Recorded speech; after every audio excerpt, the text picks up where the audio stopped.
బతుకు ఆడు ఆటలో మరణమంటే ఏమిటి?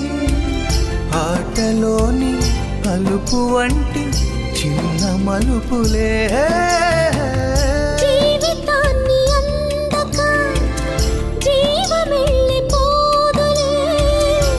ఆరిపోని అణిగిపోని చిరంజీవిలే. తల నిండుగా శీసులే, ఇక నిండునా ఆశలే. యముని పాశమే బిగుసుకున్నను. మరణమన్నది మరల జననమే.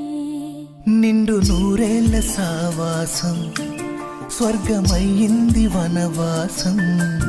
దండగుచ్చాను నా ప్రాణం, వెండి వెన్నెల్ల కళ్యాణం.